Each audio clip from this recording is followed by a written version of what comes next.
Hey, it's Nashi55.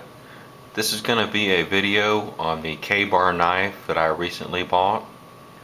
Wanted to show you it and give you a little bit of information on it. I've always liked the K-Bar knife, the look of it, the history of it. So I decided to get one for maybe like a survival bag knife, and started looking around and wanted one that was made by the original company, not an imported reproduction. There's lots of versions out there. You can get standard models, commemorative models, but I wanted the standard model that was basically similar to what was issued to the troops. Prices vary a lot on them.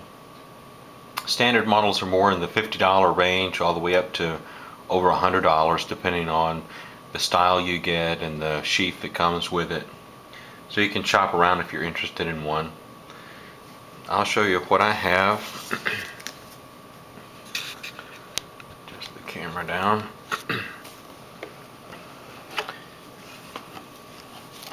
Comes with a little pack of oil and a little catalog too.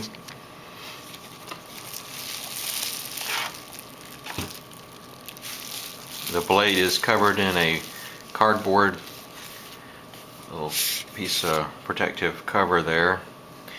So that's it. That's the K-Bar knife. This one is the full size, so it's got a 7-inch blade. Overall length is 11 7/8 inches. The thickness of the blade is a 1/8 of an inch. Has a leather handle. As you can see, the blade has a dark finish to it, pretty black finish. That's supposed to help reduce corrosion or prevent rust. Also kind of an anti-glare finish.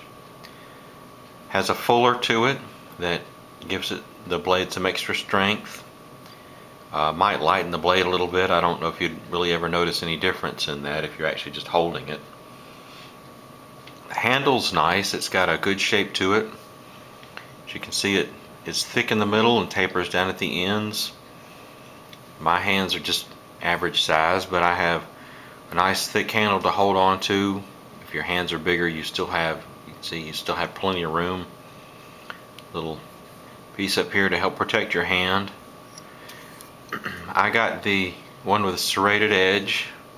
I thought that would be a nice feature if you needed to cut rope or branches or anything like that. If you're in a survival situation, it'd be a nice thing to have to the knife. The sheath that comes with it is pretty good quality too. It's leather. It's got some good stitching on it. These look like rivets to help hold it together.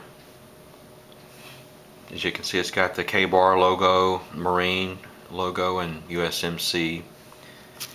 The knife also has USMC there. And there's K-Bar and Olean, New York, where it's made. The knife slides in pretty easy if I turn it the right way. Hard to do it while I'm trying to film too. It's got a snap here to keep it secure, place for your belt to go through.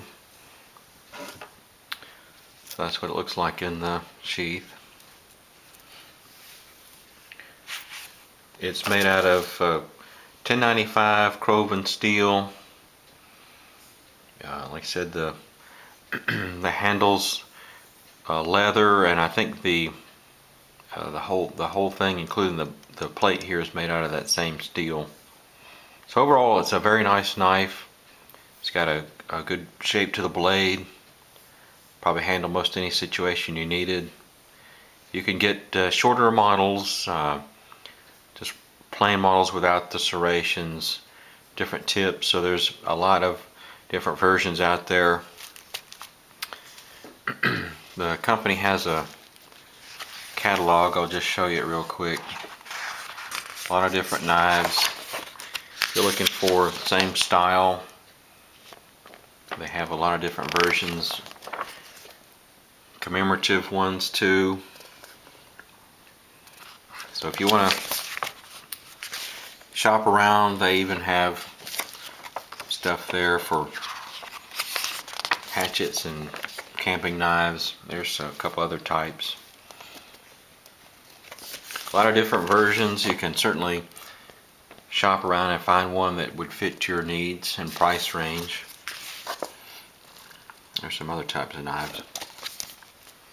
Basically, the Ka-Bar's history is pretty interesting. I mean, I won't go into too much of it. There's a lot out there that you can find online, but the company that we know today is Ka-Bar.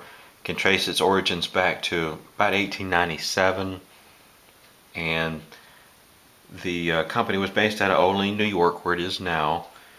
And in the 20s, the Ka-Bar name was actually trademarked by the company. So by the 1940s, that company called Union Cutlery had submitted a fighting knife design to the U.S. Marines.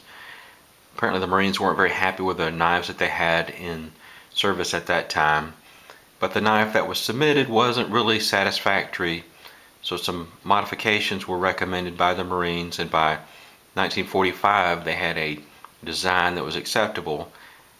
So it was produced by a lot of different companies during the war and was also accepted for service by the Navy and the Army.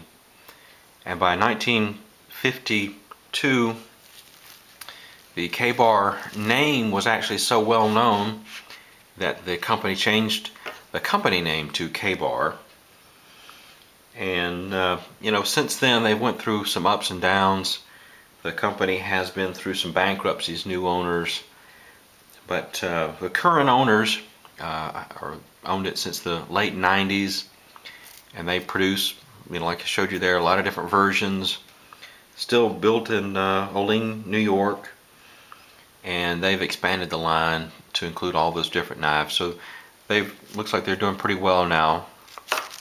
The Ka-Bars are still in use by the military, and I like the history of it, and wanted to have one of my own to keep in a survival bag. So that's part of the reason I got one. So if you have a opportunity to get a Ka-Bar, shop around, find one that you'd like. A lot of different versions out there. Pick one. You can get ones like this with the Marine Corps emblems, or you can get Navy, Army. So pick one that you would like to have, and I'm sure you'd enjoy it. So this is Nashi55 signing off the review of a Ka-Bar knife.